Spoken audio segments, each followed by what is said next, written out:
Seja muito bem-vindo a mais um TrulyCast, o podcast da Truly Offices. Aqui, no nosso espaço, nós trazemos amigos, clientes e empreendedores para dar sua voz e trazer alguns temas, inclusive polêmicos, que é o tema de hoje. Onde nós vamos falar sobre o caso da Alícia Valentina, o que revela sobre a proteção da criança no nosso Brasil. E hoje eu tenho o prazer de trazer a doutora Aline Vieira, que é nossa cliente. Ela é advogada especialista e pós-graduada em processo civil, família e sucessões. Pós-graduanda em criança, adolescente e família pelo Ministério Público do Rio de Janeiro. E especialista em alienação parental, extensão em alienação parental e rito processual de perícias psicológicas pela PUC do Rio de Janeiro. Vice-presidente da Comissão de Direito de Criança e do Adolescente da OAB do Rio de Janeiro, presidente da Comissão de Processo Civil da OAB Meia e membro da Comissão de Direitos das Famílias e Sucessões e Coordenação de Artigos ABA Rio de Janeiro. É um currículo muito extenso e uma pessoa que vai trazer com segurança esse tema muito importante para nós. Muito obrigada, doutora Aline, de estar aqui no nosso espaço. Seja muito bem-vinda. Bom dia, boa tarde ou boa noite, né? No horário quem puder assistir. Catarina, muito obrigada pelo convite. Eu adoro estar aqui nesse espaço aqui da Truly com vocês. Me sinto muito bem, me sinto... É o nosso segundo lar, né? Ai, que bom. A gente fica muito bem aqui, a sua simpatia, todo mundo que trabalha aqui conosco, né? Muito bom estar aqui com vocês. Muito obrigada. Muito bom, obrigada. Obrigada pelo seu tempo, que a gente sabe aí que hoje está muito precioso e muito importante. E antes da gente entrar no nosso tema, eu queria que você contasse um pouco sobre a sua trajetória até aqui, da Aline, que tem que daqui a pouco correr para casa, porque tem uma coisa muito importante para fazer. Então, eu acho que eu já falei isso aqui em algum outro podcast, né? Não, no Papo Delas. No Papo Legal Delas, isso. Com a minha amiga, doutora Adriana, né? Com 8 anos, eu já tinha isso em mente, né? De me tornar advogada, né? Tenho provas, inclusive. Que legal, que bom. Numa gravação, né? Que antigamente, quando a gente era criança, a gente brincava com gravador, né? Isso. Não tinha o celular, né? Então, o papai comprou o gravador e tal. E aí, a gente brincava aquilo de fazer entrevista. E eu tenho lá gravado que eu queria ser advogada. Então, na verdade, a minha trajetória toda foi direcionada nesse sentido, né? Eu tive a oportunidade de estudar inglês, né, espanhol. Então, os trabalhos que eu tive me deram a oportunidade de eu mesma trabalhar e pagar a minha faculdade, né? Porque eu trabalhava e estudava, né? Então, assim, foi uma dinâmica bem puxada, né? Sei bem como Exatamente. Eu fui fazer exame de ordem, comprei aquele um livro de 5.000 questões, né? E minha mãe, que foi professora do município de Nova Iguaçu, tomando ponto, né, e tal. E, enfim. E assim, sempre foi meu sonho advogar.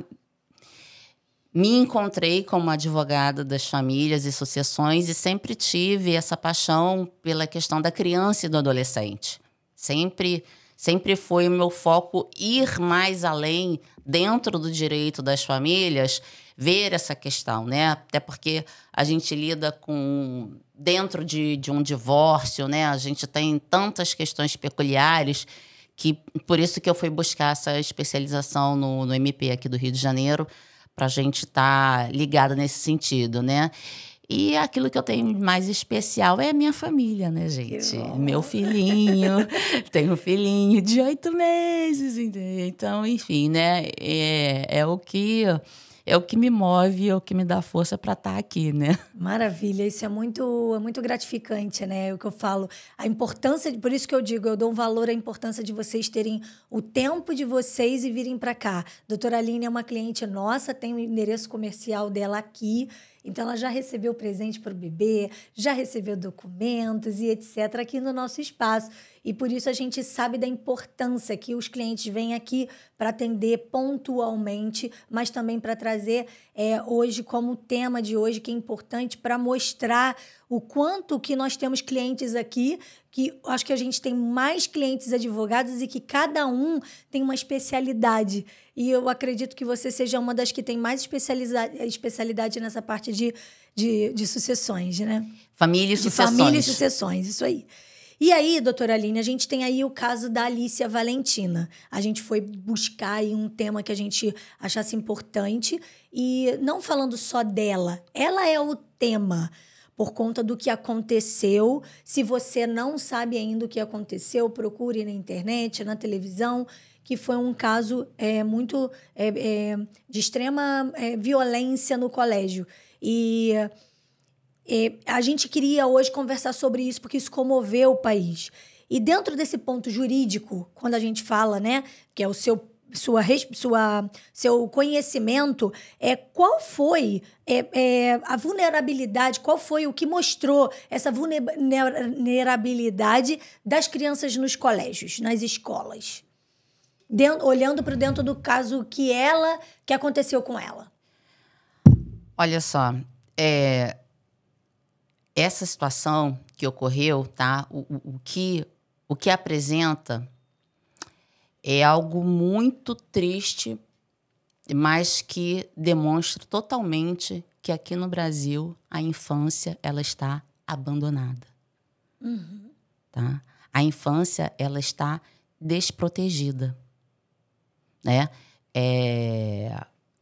O Estatuto da Criança e do Adolescente, né, que é um conjunto de leis, né, que foi desde 1990, né, veio após a Constituição de 88, a Constituição Cidadã, e que vem sendo constantemente atualizado, né? Ele dispõe que dentro das escolas tem o dever de cuidado, né, e de proteção. Então, é responsabilidade da escola, quando a criança e o adolescente estão lá, é de terem esse cuidado com a criança.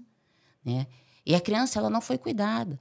A situação da Alicia Valentina, ela demonstra o seguinte, ela foi uma menina que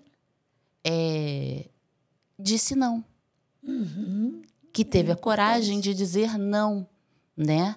A gente teve recentemente agora, né, a ministra Carmen Lúcia falando que nós somos silenciadas há 2000 anos. Somos silenciadas, né? Somos silenciadas.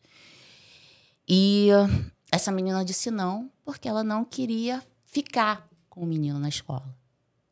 Foi levada para o banheiro, foi surrada, foi ignorada, não foi atendida na escola, não recebeu o atendimento médico necessário e ela faleceu de traumatismo craniano. Doutora, é interessante ouvir você falando, né, pontualmente isso. É o seguinte, a gente falou já até aqui em outros episódios sobre a violência do homem contra a mulher. E aí ele chegou aonde? Na escola. Na escola. Na escola. Infelizmente, né, a gente... É inevitável a gente falar, né? A gente sempre lembra da série da Netflix e Adolescência, né? E a gente viu aqui no Brasil a série da Netflix falando, né, o produtor da série, de casos que aconteceram, né, no Reino Unido, de violência dentro da escola. E agora a gente vê isso aqui acontecendo no Brasil. Tá? Então, você tem, infelizmente, isso é divulgado dentro da internet, né? Tem as comunidades de grupos de incels, que são os celibatários involuntários, né? São grupos de meninos e muita gente que está na internet que, na verdade, não é criança, não é adolescente, são adultos divulgando, né, ideias em crianças e adolescentes que são seres em desenvolvimento. Isso é o que, inclusive, está disposto no Estatuto, no ECA, né? Formando crianças a partir de uma ideia de exclusão das mulheres, né? E aí você vê a Alice, ela dizendo não, e perdendo a vida por causa disso. Sabe? Então, assim, a violência, ela é muito grande. Então, você vê que dentro disso, a infância, ela está abandonada, a infância, ela está desprotegida. Porque a proteção, ela está ali no ECA. A proteção, ela está desde a nossa Constituição, que é a nossa lei maior. Está ali disposto no artigo 227 da Constituição, que é dever, em primeiro lugar, da família. Porque a base de formação de um ser humano é a família. A educação, a formação é da família. Não se delega educação e nem formação de uma criança para a escola, nem para babá, nem para o YouTube. YouTube não é babá. Sim. Sabe? Sociedade. Sociedade também é responsável. Sim. E o Estado, que tem que regular isso tudo. Agora, óbvio, existe todo um sistema de direito, de garantia de criança e adolescente, né? De entes públicos, de organizações de sociedade civil, conselho tutelar, que fazem essa proteção. E a escola, ela faz parte. Então, ela tem esse dever de garantir a proteção, o cuidado e o zelo da criança e do adolescente quando eles estão ali dentro da escola. Sabe? E isso não aconteceu com a Alicia. Sim. E aí, agora, complementando, já que você falou de ECA, de Constituição, aí eu ia te perguntar exatamente isso. Dentro do ECA e da Constituição, o que eles mostram as falhas estruturais do nosso Estado? Então, a grande falha nesse sentido aí, tá? Não é propriamente da lei, tá? Por quê? O estatuto, entendeu? Ele tem a disposição legal, como eu acabei de falar, de zelar, tá? Ele tem a responsabilidade dos pais, ele tem a responsabilidade da criança e do adolescente. Óbvio que a criança e o adolescente, ele não comete ilícito criminal, tá? Ele comete ato infracional, tá? E os pais, eles vão responder pelo ilícito civil, tá? Podem sofrer ação de indenização, né? A negligência, a omissão, entendeu? Então, a prisão não poderia acontecer com o pai desse. Então, o que acontece? Quem cometeu o ato é a criança. Então, ela vai... esse ato infracional que ela cometeu, ela vai ser responsabilizada através da medida socioeducativa que está disposto no ECA. Tá? Então, assim, para falar aqui para você, acho que, se não me engano, acho que é o artigo... as medidas socioeducativas, artigo 112, tá? E os pais... eles vão ser responsabilizados por essa negligência e tudo mais. Entendi. Tá? Então, existe, sim, uma responsabilidade. Então, tanto que já existem vários casos onde você vê que os pais estão respondendo ação de indenização, ação judicial. A escola também responde. Nesse caso que você me perguntou, o Estado, ele falhou nesse dever de proteger. Sim. E ele tem a responsabilidade, né? Ele tem a responsabilidade, no caso, pelo ente, que é a escola, sim, entendeu? E tem que reparar nesse sentido, né? Então, assim, essa criança, ela tem que passar por um acompanhamento, né, psicossocial, né? O núcleo familiar, ele tem que ser cuidado. Isso está disposto no ECA. Tudo isso tem detalhado, tem tudo que eles precisam estar... Toda essa estrutura, entendeu? O Estado, ele responde porque ele que é o mantenedor da escola. Você está entendendo? Então, o Estado, ele vai responder objetivamente pelos danos ocasionados. Tá? Então, o Estado, ele vai responder, tá? Assim como a escola particular também responde, sim. Né? Então, a grande falha que a gente revela aí, porque essa não é propriamente legislativa que eu vejo, tá? Como eu disse, o ECA ele tá sempre evoluindo, né? Agora, recentemente, foi lançado o ECA Digital. Que legal. Tá? E o ECA Digital ele vai falar de toda essa questão de prevenção, as plataformas, o que elas têm que fazer, de regular, por conta das questões de cyberbullying também, de jogos, enfim, uma série de coisas. Então, você vê que o ECA, ele está assim... O Brasil é excelente legislativamente. Agora, o que falta? Falta esse cuidado, né? A aplicação, a formação dos profissionais que trabalham dessa escola, a educação, como você falou, a formação continuada deles. Isso tudo está faltando. Né? Falta conselho tutelar. Né? A cada 100 mil habitantes deveria ter ao menos um conselho. E a gente tem o quê de conselho tutelar? Né? Entendeu? Então, assim, falta muito a gente ter gente, né? Falta muito o Estado ter vontade, ter concurso também, né? Para aumentar a quantidade de pessoas que trabalham e tudo mais, de formação dos profissionais, das escolas públicas, municipais, estaduais, enfim. Falta gente. Agora, e falta o preparo, porque o que aconteceu lá com a Valentina, né? A gente tem filmagem na internet que ela tá lá no banheiro apanhando e ela sai procurando orientação na escola. E ela é o quê? É isso que ela é invisível. Eu ia te perguntar isso. Onde a rede de proteção falhou? Quando a gente fala de rede de proteção, a família, a escola, os colegas, a gente poderia dizer também isso? E aí, dentro desse processo, o que você achou que cada um falhou nesse processo dela, exclusivamente? Então, dentro da escola, a escola ela tem um papel que ela tem que trabalhar com a prevenção. Okay. Tá? Então, ela tem que tem que trabalhar na questão de combate à violência, tá? De combate ao bullying, né? A gente sabe que o bullying, ele leva à prevenção e ele leva à depressão e pode levar também até ao suicídio. Sim.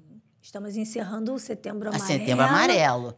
Exatamente. Então, assim, ela tem que trabalhar em programas educacionais de antirracismo também, né? A gente tem aí casos também de cometimento de racismo até por professora. E a escola foi responsabilizada, teve que pagar indenização, sabe? Então, a escola ela tem esse papel de promover esse combate, essa educação, essa formação também, né? De violência doméstica também, né? E aí precisa olhar, acompanhar os sinais, né, da criança na escola, né? O comportamento dela na escola tem que ser, né, fazer reunião com os pais e tudo mais. Mas a escola ela tem esse dever de prevenção, de cuidado, né, de trabalhar essa educação, né, socioemocional dos seus alunos, né, de crianças, né, óbvio, crianças menores de uma forma mais lúdica, adolescentes de outro formato, mas ela tem que trabalhar para evitar esse tipo de comportamento, sabe? Recentemente aqui, no Colégio PH, aqui no Rio de Janeiro, né, durante um campeonato, né, esportivo na escola, teve um aluno que agiu de forma, né, racista com outro colega, né, e aí imediatamente os outros colegas da turma apoiaram, não é assim e tudo mais. A escola tomou atitude, expulsou o aluno, sabe? Enfim, eu tenho caso em família também que eu já tive adolescente da minha família que mudou de escola por causa disso. Sabe? Mas o que aconteceu? Ele sofreu bullying? Tem uma adolescente da família, ela sofreu bullying, né? E uma vez comentando comigo, falou, olha, quem mais faz não é expulso, entendeu? E esse adolescente é que mudou de escola, sabe? Quer dizer, quem está Então, sofrendo bullying às vezes acontece está isso. mudando de É escola que porque a escola não toma conta isso, daquele aluno que pratica entendeu? o bullying. Então, assim, cada escola tem que tomar a sua providência em relação a isso. Porque tem umas que tomam e tem outras que, sabe? Então, e isso não pode acontecer. Sabe por que isso não pode acontecer, Catarina? Porque a criança e o adolescente, eles são seres em desenvolvimento. Eles são seres em formação. Exatamente. Nós somos, né, doutora? Se a gente parar para pensar, cada dia a gente aprende e vai se desenvolvendo cada vez mais. Imagina uma criança. Nossa, se a gente está aqui ainda aprendendo, se aprimorando, estudando, mas a gente já tem a nossa opinião formada. Nós já somos adultos, já somos responsáveis pelos nossos atos. Né? A geração que está sendo formada, ela tem que ser uma geração que a geração alfa, né? Que é a geração de 2010 para cá. Agora a do meu filho já é a beta, né? Que nasceu de 2025. A geração alfa foi a primeira geração 100% digital. 100% digital. Então, assim, a gente teve que aprender, que eu digo assim, pais, né? Isso. Pais responsáveis, a gente teve que aprender a educar os filhos dentro de um ambiente que não é tangível. Mundo virtual, né?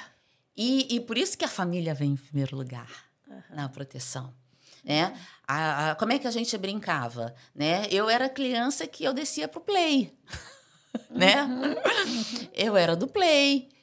Né? E a gente saía, adolescente, a gente jogava carta. Eu jogava mal pra caramba, meu irmão que jogava bem. Jogava sueca, não sei o que e tal. Então, assim, as brincadeiras eram assim. Você jogava, ia pra casa do coleguinha pra você jogar, né? Era Play 1, era Atari, entendeu? Eram essas coisas. Era fisicamente, né? Era fisicamente ali. E é por isso que a gente tem uma campanha que a gente fala, né? De filhos do quarto, né? E tudo mais, né? Você não pode deixar a criança ali no quarto sozinha, sabe? Tem que haver controle. Isso aqui é um mundo. É um mundo, sabe? Jogos, sabe? Eu tive uma aula recente agora e meu professor estava passando que teve uma menina jogando Roblox. Aí o avatar dela sofreu um estupro no Roblox. E ela estava com o comportamento de uma pessoa estuprada. Que sofreu. Exatamente. Nossa. A gente sabe que existe o estupro virtual, né? Já não é novidade isso. Então, você vê como que uma pessoa domina a mente da outra para ela ir para um espelho e se despir e cometer essa violência contra ela mesma. Isso é uma manipulação, né? Que está ali dentro da mente de uma pessoa. Isso tem que ser combatido. Tem que ser olhado pelos pais em casa. É isso que eu ia perguntar. Quem você acha que essa responsabilidade é de quem? Né? Olhando para a lei. São de todos. São de todos. Mas se você fosse defender uma criança nesse sentido, né? Falando de lei. E aí a responsabilidade no contexto. Então, o estatuto, né? Lei Henri Borel também, que tem as medidas protetivas que promovem o afastamento.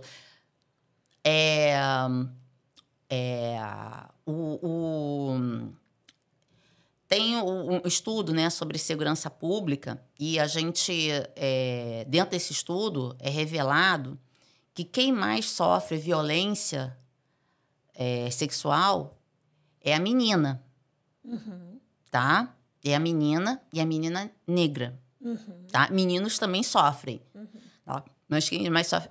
E detalhe, por pessoas conhecidas, dentro de casa. Então, os pais, eles têm que estar atentos ao comportamento da criança, porque muitas vezes a criança ela não verbaliza, tá? E, óbvio, eu sempre recomendo, tem que ir no psicólogo, tem que fazer um acompanhamento, sabe? A questão de risco, tem que buscar um conselho tutelar, né? A criança tem que ser acompanhada, tem que ter um acompanhamento do núcleo familiar. Então, assim, em primeira mão, a família, ela tem que estar ali, os pais têm que estar ali. Em segunda mão, a gente vê, né, ali direto ali a escola, né, a sociedade, né, e o Estado, né, através do sistema, né, do SGCDA, né, que é o Sistema de Direito de Garantia de Criança e Adolescente, que são esses entes. E a escola é um ente, o Conselho Tutelar é um ente. Agora, óbvio, falta Conselho Tutelar. Falta Conselho Tutelar. E aí, nesse caso, quando a gente fala de falta de conselho tutelar, falta o Estado estruturar mais conselhos tutelares. Perfeito. Porque o conselho tutelar, você tem que fazer uma prova de habilitação, né? É um mandato que você é eleito ali na região, mas falta muito conselho tutelar. Se você for avaliar... Gente, eu não sou boa de matemática, tá? Mas, assim, conselho tutelar, entendeu? Aqui no Rio de Janeiro, quantos conselhos tutelares temos no estado do Rio de Janeiro, tá? Então, você vai verificar aqui o seguinte, né? 19 conselhos tutelares. Espalhado em todo o estado do Rio. Entendeu? No estado do Rio. A capital tem 19 conselhos tutelares, tá? Tô falando aqui da capital, tá? 19 conselhos tutelares, entendeu? Em várias regiões, né? Tem aqui no Meia, tem Zona Sul, tem Madureira, né? Cada município deve ter pelo menos um conselho tutelar, né? Agora, o que seria... Quantas... vamos lá, vamos pensar o seguinte. Qual é a população... Mas está fazendo quantos habitantes? Quantos habitantes tem no bairro do Meyer? Sim, aí pegaria e fazia uma proporção de atendimento. Exatamente. O bairro do Meyer tem 39.700 habitantes. Tá? 40 mil habitantes. Um conselho tutelar. Não vai dar conta. Não vai dar conta. Não vai fechar a conta. Não vai fechar a conta, né? Falta gente. Sim. Entendeu? Então, assim, no meu ponto de vista, eu entendo que falta aí a falha também do Estado em trazer isso daí. Precisa de orçamento, sabe? O orçamento para criança e adolescente tem sido diminuído, né? Tem que ter essas campanhas socioeducacionais dentro da escola, para os alunos, para os profissionais também que estão ali atuando, né? As pessoas precisam de formação. Olha o que aconteceu com a Alicia Valentina. Ela foi ignorada dentro da escola. Tá? Nada. Ninguém ali. Todo mundo voltado para o seu mundo, seu interesse. Pronto, acabou. Tchau, benção. Gente, o que é isso? Qual é a população que a gente vai ter amanhã? Né? Com essa formação de criança sendo criada pelo celular? Outro dia eu estava vendo um estudo revelando que as crianças não sabem mais mexer no computador. Só mexe no celular. Só no celular. Só no celular. E o dedinho passando, né? E o dedinho passando. A Sociedade Brasileira de Pediatria, ela recomenda que do 0 aos 2 anos não pode ter tela. Zero tela. Zero tela. Mas hoje, atualmente, é muito difícil isso, né, doutora Aline? Muito difícil a gente pegar e ter uma criança com menos de 2 anos. Alguns pais estão entrando nessa realidade, mas outros ainda não. Gente, mas assim, eu vou te falar uma coisa. O prejuízo, ele é muito, muito grande, sabe? Aqui, ó. Vou aqui até falar aqui. Menores de 2 anos. Recomendações sobre tempo de tela da Sociedade Brasileira de Psiquiatria. Isso eu tive na minha aula de pós-graduação de criança, adolescente e família do MPRJ. De 2 a 5 anos, 1 hora por dia. 1 hora por dia. De 6 a 10 anos, 2 horas por dia. Adolescentes de 11 a 18 anos, até 3 horas por dia. Nunca acontecerá, né? Do jeito Viradão. que a gente está numa vida digital, totalmente digital. Entendeu? E outra coisa, né? Que infelizmente a gente vê muito. Você vai almoçar. As pessoas Você não senta para sentam almoçar. O pessoal senta para almoçar, cada um tá com o celular na mão. O exemplo vem de casa. É muito legal ouvir isso. O exemplo vem de casa, sabe? Eu tive uma aula com um psicólogo maravilhoso chamado Luiz Schettini. E ele falava o seguinte, que o pai dele não ficava obrigando ele a ler. O pai dele lia. Sabe? Eu assinei, não vou fazer propaganda, eu assinei um clubinho de leitura para o meu filhinho para eu ler com ele. Eu já tenho hábito de leitura, né? Desde sempre, com os meus pais, né? Minha mãe ia para a feira junto com meu pai, a gente ficava ali lendo Turma da Mônica enquanto esperava ela tomar, e aí comecei a ler, enfim. Então, eu comprei esse clubinho de leitura, né? E aí, gente, ele é bebê, ele tem 8 meses. Eu assinei isso com 4 meses, tá? Parece exagero? Não. Mas vem, assim, uns livrinhos, que aí tem umas folhinhas que ele amassa, tem outras que vem umas texturas que eu boto a mãozinha nele. Cada textura de folha, assim, de tecido diferente, ele vai lá, pega, bota a mãozinha dele, fica ali sentindo. Porque como é que a criança conhece uma pessoa? Eu tive um caso de uma ação de alimentos, né, e de guarda também. E aí o pai, ele reclamava muito, né, que a mãe estava afastando ele da criança, porque aí quando ele ia ver a criança, ela chorava, não sei o quê. Mas você sabe quando é que ele ia ver a menina? Depois da academia, todo suado.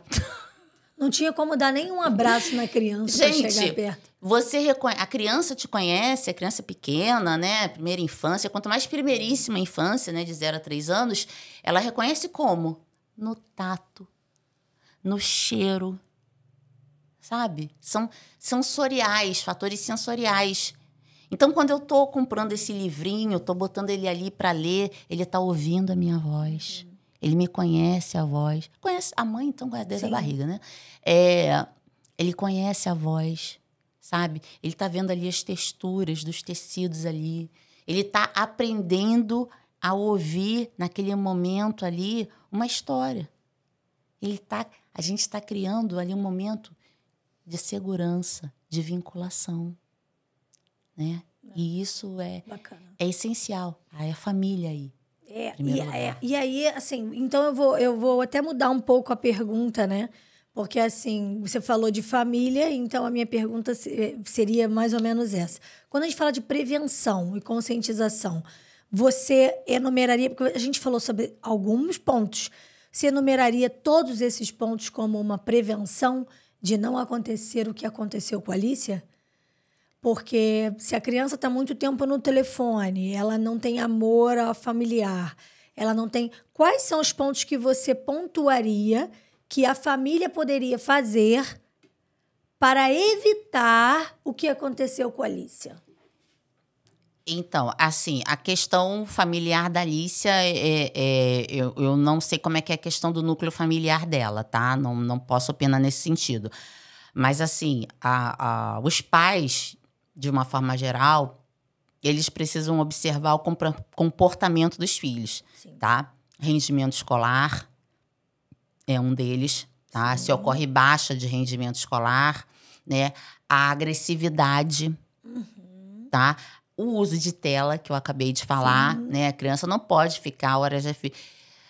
Catari, existem casos que tem, tipo assim, que a pessoa até vive nessa questão de jogos, tá?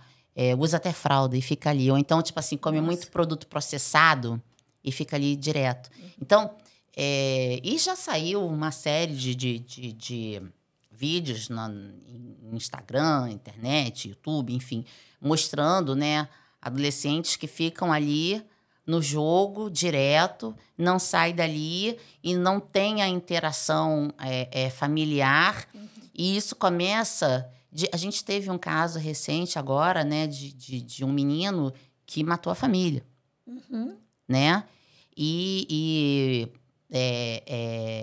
Isso tudo, às vezes, acontece na adolescência, mas começa numa idade bem menor, começa na infância, sabe? Então, os pais, eles precisam estar atentos a esses comportamentos, né, de isolamento, de agressividade, de uso excessivo de telas, sabe? O que ele está fazendo, né? Você tem que exercer o controle parental, né, do que está sendo visto na internet, do que está sendo visto nos streamings, tá? Existe hoje uma questão que é o brain rot, né? É um termo em inglês, mas basicamente ele quer falar sobre a quebra, né? É como se o cérebro da criança ele estivesse sendo reprogramado. Então, quando existem, por exemplo, desenhos onde existem imagens que elas são muito fortes, né? Porque isso aqui traz uma dopamina pra gente, sim, né? Isso. Né? Traz uma dopamina. Cada like, ai, que bom. Essa sensação de prazer, né? Isso é que faz a gente querer ficar toda hora na internet. Então, e aí esses super estímulos, né? E isso vai meio que desprogramando o cérebro da criança e fazendo com que ela se vicie só nessas sensações. E aí ela vai perdendo o prazer do estímulo sensorial, do estímulo social, de estar com as pessoas, de conversar. A gente está aqui o tempo inteiro conversando e está tudo bem, não estou... né? Então, assim, isso tem que ser observado. Então, por isso que tem que ser exercido. Assim, quando os filhos são crianças, eles testam os nossos limites, né? Quando são adolescentes, eles testam quem manda. Quem manda? Quem é que vai mandar dentro de casa? Então, os pais, eles precisam... Muitos pais têm dificuldade de exercer. Eu falo isso como advogada de família também, tá? Sim. Porque, às vezes, os clientes, eles me revelam isso. Muitos pais têm dificuldade de exercer a autoridade parental. Sim. Então, é por isso que tem que ser feito o acompanhamento do núcleo familiar. Porque hoje em dia se fala muito de botar a criança no psicólogo, botar a criança na terapia ocupacional, mas o pai e a mãe também têm que fazer, porque ele também tem que aprender. Às vezes as pessoas se culpam porque precisam trabalhar e aí querem compensar, sabe? Mas você precisa entender, os pais, né, precisam entender que o período que eles estão com os filhos tem que ser com os filhos. Não é sentar do lado... E botar o telefone ligar a televisão, botar o celular e a criança ligar o celular ou o tablet dela, né? Tablet para criança, gente. Sim. Sabe? Então, assim, né? Eu vi na Austrália uma lei que estava até querendo cortar YouTube e tudo mais para menores de 16 anos. Enfim, eu acho que essa lei nova do ECA Digital, essas questões... Isso tudo, a família tem que acompanhar, né? Esse isolamento, né? A agressividade, o uso excessivo de telas, a dificuldade de interação social. Esses são comportamentos que os pais têm que observar. E isso agrava ainda mais quando tem a separação. Sim. Porque aí, às vezes, também tem um caso. A mãe deixa, o pai não deixa e acaba virando... uma questão muito de... Aí você fala, aí vira alienação parental também. Não, aí alienação parental é outra coisa. Alienação parental é outra coisa. Alienação parental é quando existe aquela questão de haver o afastamento da convivência. O afastamento da convivência impede a vinculação afetiva, né? Impede essa convivência. E quando você também tem o hábito de... vamos dizer assim, falar mal, né? Então, mas é isso que eu ia Né? dizer exatamente isso. Essa questão que você está falando é mais a questão da educação. Sim, né? então, mas, do dever de guarda. É o que eu ia falar, era assim, vamos lá, existe uma separação, o pai deixa uma coisa, a mãe deixa outra. E aí, vou dar o exemplo do celular que você falou. A mãe deixa no celular, o pai não deixa, ou vice-versa. E aí, quando volta, meu pai deixou. Aí começa a falar mal do pai, aí existe alienação parental ali, para que o pai deixou, mas não pode deixar, por isso. E aí começa a falar mal do pai, e aí começa a briga. É isso que eu quis dizer. Quando eu quis falar isso, é mais por conta dessa coisa. Uma outra pergunta que me alertou aqui, bem breve, pra gente não entrar, porque isso daí já é uma outra polêmica, quando a gente fala de entrar numa questão de internet. Existiu a questão da adultização na internet também. E aí já é um outro tema polêmico que a gente entraria. Mas aí foi permissivo o pai e a mãe deixarem estar na internet também. Gente, porque hoje em dia, né, você vê, né, existe a profissão de influenciador, né? Isso. Se tornou, na verdade, o influenciador ele é um grande propagandista. Sim. Ele é um propagandista, tá? Essa exposição, né, aí a minha opinião, a exposição de imagem de criança e de adolescente, né? Você vê, a gente teve esse avanço com o ECA Digital, no qual nós somos muito gratos ao Felca, sim, influenciador, que expôs essa situação. Sim.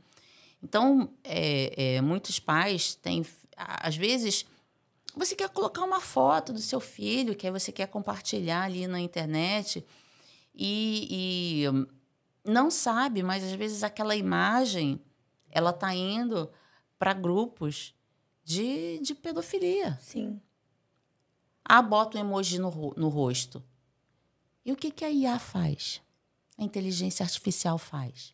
Bota qualquer outro rosto. Ela cria um rosto e usa o corpinho da criança. Sabe? E aí, às vezes a imagem ali da criança, ela vai ficar ali para sempre. Ela vai ficar para sempre. Tem uma série de crianças que você vê, não tem a tal da Chloe, que aí ela olha assim, assustada e tudo mais. E eu vi uma vez a mãe dela falando que até se arrepende dela ter feito isso. Que foi um momento ali, entendeu? Que ela quis brincar. E tem muito influenciador, né? Que a criança, em algum momento ali, faz alguma coisa, assim, engraçado, bota na internet, mas depois que vai para a internet, aquela imagem vai ficar para sempre ali. E aquela criança vai se tornar uma pessoa adulta e vai ficar sempre exposta, sendo a criança que era assustada, a criança que tinha o dente grande, Sim. sabe? Então, assim, você tem que ter muito cuidado em relação a isso, tá? Eu não exponho. Perfeito. Eu não exponho. Sim. A minha recomendação é não expor, tá?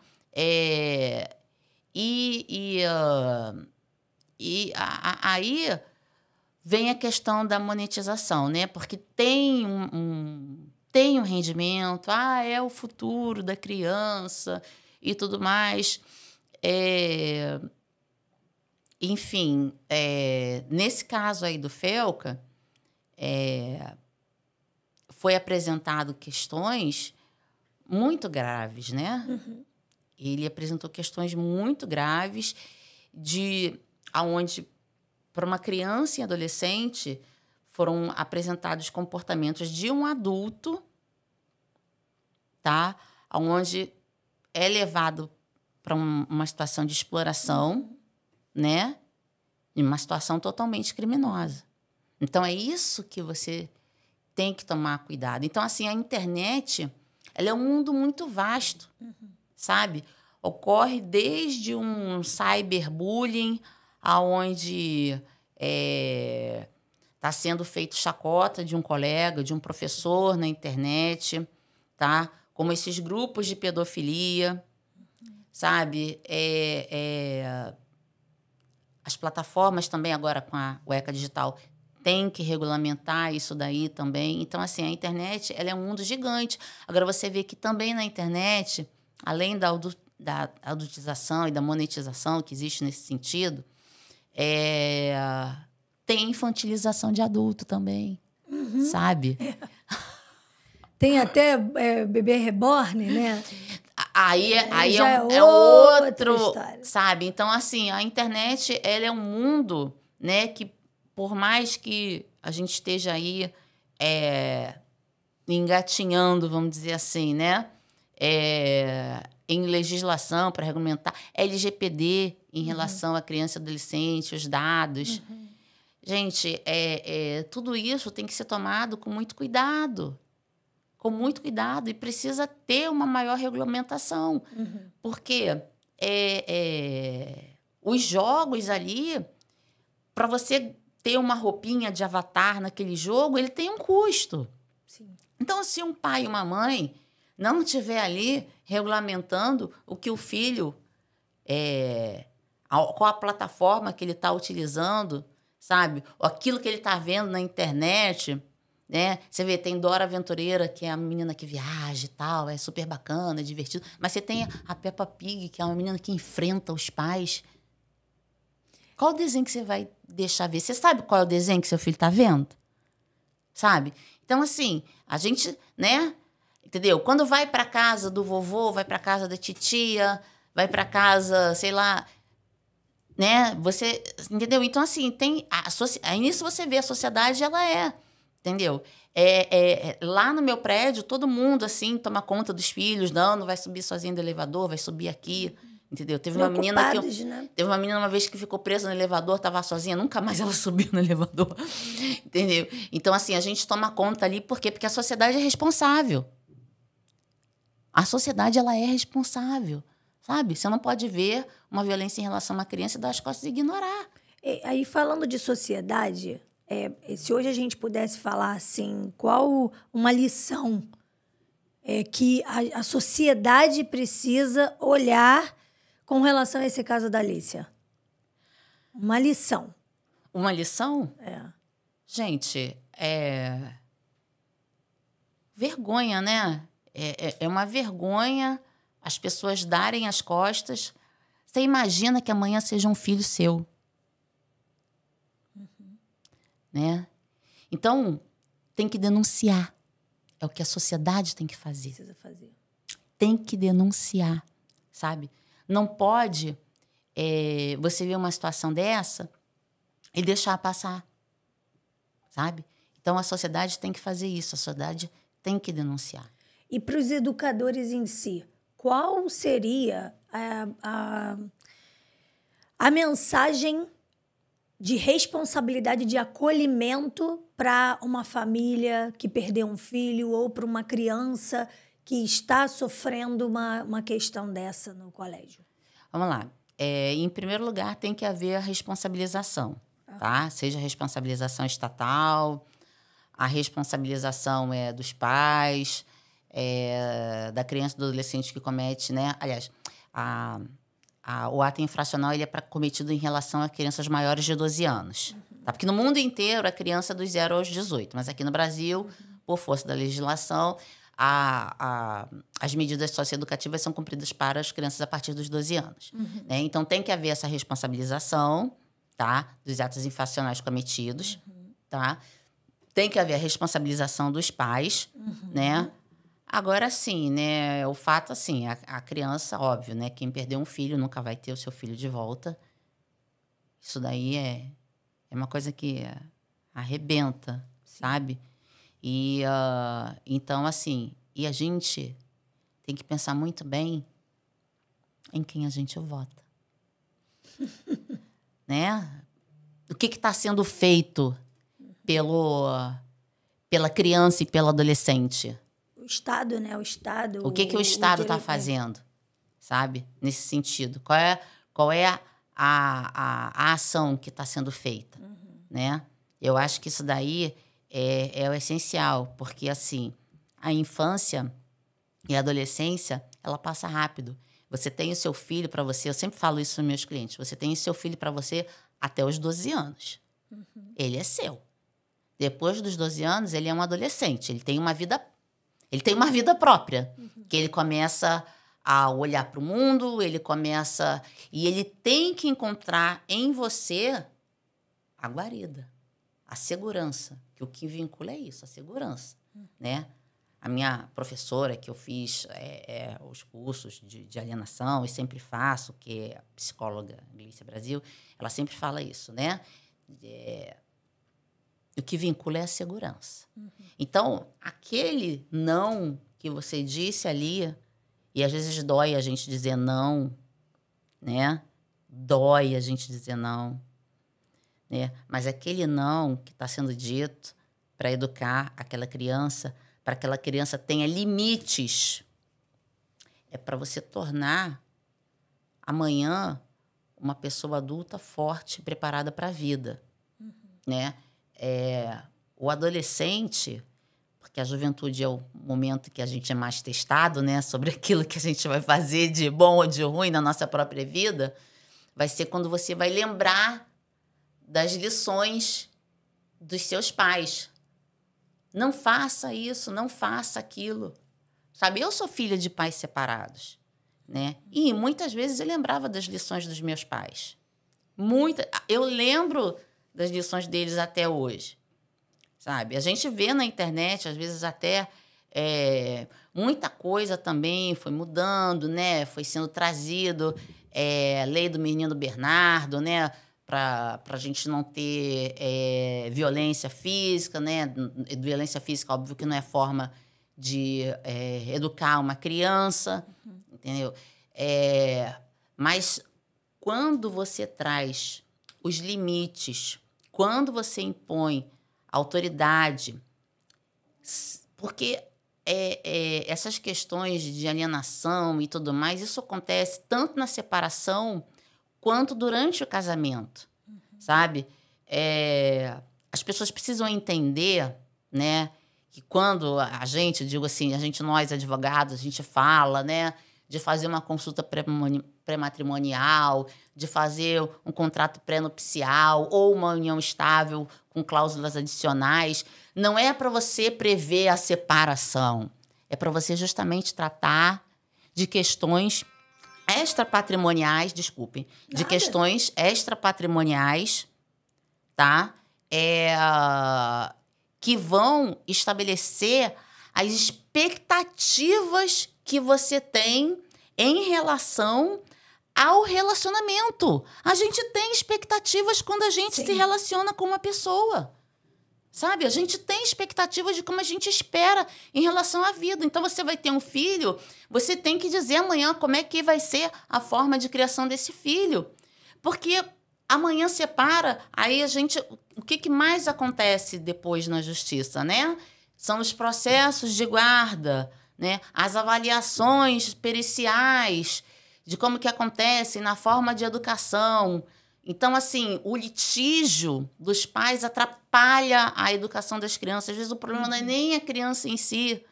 O problema é o litígio dos pais. Então, assim, se a gente trabalha de uma forma de prevenção, a gente torna a vida da gente muito melhor. Tranquila. Isso aí. Sabe?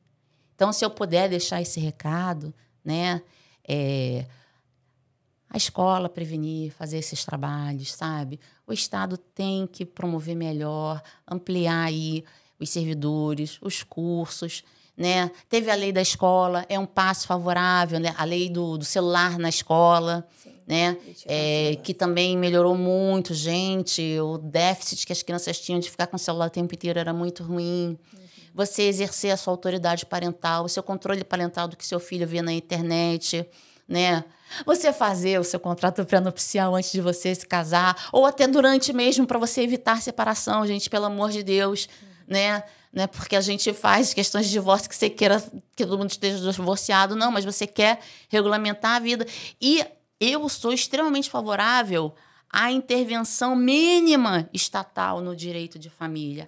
O Código de Processo Civil, né, nosso Código de Processo Civil de 2015, que ano que vem completam 10 anos, né, de que ele já está em vigor, ele dispõe que as partes elas podem realizar negócios processuais e estabelecer a sua própria forma, né? De como você vai pactuar as suas relações, Sim. sabe? Sim. Então, se as pessoas estabelecem isso entre si, é muito melhor, sabe? Então, prevenir é a melhor solução na vida de todo mundo. Muito bom. A gente começou com um caso extremo de Alícia, né, da questão dela, e a gente avalia, né, doutora Aline, no contexto geral que, às vezes, uma organização familiar, como você acabou de falar, na parte de sucessões, né, de prevenir problemas no matrimônio que podem também levar as crianças. Te agradeço muito esse conhecimento em falar, em trazer as responsabilidades de cada um. E aí, para a gente seguir o nosso final do nosso episódio, a gente tem aqui um final que eu costumo dizer que é onde a gente conhece cada vez mais o nosso cliente e traz uma parte humanizada do nosso podcast, que são as raízes finais, que é essa pequena lembrança que a gente traz para os nossos clientes do TrulyCast. Ah, gente, que lindo! Que é um mimo para mostrar que é o nosso carinho com vocês, essa questão do como você falou, é bom estar aqui, de fortificar nossa amizade, sendo cliente hoje ou não, né? De trazer o conhecimento de vocês aqui com a gente. E aí a gente faz um ping-pong no final para conhecer um pouco mais sobre vocês. E aí depois eu vou lhe dar um tempo para você se divulgar, de dizer onde as pessoas te encontram. E aí eu vou começar agora, doutora Aline, perguntando o seguinte, né? Como você define família? Família é tudo, é a base, é o meu chão, né? É quem eu sou. Maravilha. Qual a sua relação com o trabalho hoje? Meu trabalho hoje é uma extensão de mim, é uma extensão de quem eu sou, tá? É aquilo que eu trabalho como uma agente pacificadora. Maravilha. Tá? Reestruturando as famílias, auxiliando as pessoas a reestruturarem seus vínculos parentais de coração. É o que eu faço por todos os meus clientes. Muito todos. Bom. E aí vem um lado, né, que é afetivo dentro do que talvez você tenha passado na sua vida e que hoje você quer estruturá-los para exatamente não chegar a uma situação como da Alícia. A gente não está aqui julgando e, como você falou, a gente não conhece o caso da Alícia, não sabe como é a família, mas talvez ela tenha dado um não, ou até de quem agrediu ela, de não receber não, ter sido tão traumático para a pessoa que levou uma agressão. Eu acho que a questão dela, ela é uma menina que teve a coragem... de dizer não, né? De dizer não, sabe? Sim. Então, acho que isso tudo me revela muito positivamente sobre ela. Sobre ela, e muito isso. provavelmente positivamente também em relação à família dela. Família. Dela ter sido educada para ser uma mulher forte. Sim. Entendeu? Para ser uma mulher... com conhecimento de que ela é uma pessoa que tem um valor e merece ter esse valor. Muitas vezes, a grande questão da violência doméstica é essa questão de poder que o homem exerce em relação à mulher. Tá? Então, ela se submete. Às vezes, as pessoas não compreendem isso daí, porque ele exerce esse poder, né? Então, é por isso que ela, às vezes, se submete. É isso que as pessoas não entendem. O que é uma pessoa está exercendo um poder dentro da sua mente. É muito difícil você se libertar. Sim. E a Alícia, ela já vem como uma geração que não se submete, que não abaixa a cabeça. É isso que a gente está tentando gerar nas crianças, nas adolescentes, nas jovens de hoje, né? Mulheres que saibam dizer não, né? Que não é não, sabe? Que bom. E um defeito que virou um aprendizado seu? Um defeito que virou um aprendizado. A minha coragem de dizer o que eu penso. Que bom, é isso aí, a gente... Né? Porque sempre foi assim. E eu sempre digo para as pessoas, às vezes tem gente que não acredita que eu vá falar, mas é a minha opinião, enfim. Às vezes, hoje em dia, eu já me reservo ao direito de não falar, sabe? Eu me reservo ao direito de não falar, que é o que combina um pouquinho com a minha personalidade. Eu sou leonina, né? Então, às vezes, eu me reservo ao direito de não falar, porque a sociedade hoje está muito conflituosa, né? O conflito ele vem de uma maneira muito fácil. Então, quando eu vejo que não há possibilidade de diálogo, então eu me esvio. Mas o que eu gosto é o debate. Perfeito. Qual a sua relação com Deus e a espiritualidade? Nossa, Deus é a nossa luz, né? É a nossa força, é o nosso caminho. E a espiritualidade, ela está aqui, até aqui, onde a gente está, né? Nesse ambiente aqui, que a gente está conversando há tanto tempo, né? Sem parar. A gente é energia. Nós somos energia, né? A gente sente bem quando a gente encontra uma pessoa que a gente tem essa vibração positiva. E eu acho que Deus está aí. Com certeza, em todo momento. Um medo de alguma coisa? Um medo de alguma coisa? Nossa, eu quero estar viva para criar meu filho, né? Eu acho que é a única coisa que tem, que Deus me dê saúde e força para criar ele e encaminhar na vida. Um arrependimento? Eu acho que é até uma hipocrisia a gente dizer que não tem arrependimento, né? Porque se a gente não se arrepende de alguma coisa, é porque acho que faltou alguma coisa, porque a gente está aqui para aprender nesse mundo, né?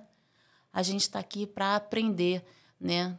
Então, assim, arrependimentos, às vezes, de você ter aberto o coração, o braço e a amizade para pessoas que não te valorizaram, que te deturpam, que te usam, né? Isso, infelizmente, a gente é um aprendizado na nossa vida, né? E a gente sempre vai aprendendo isso daí.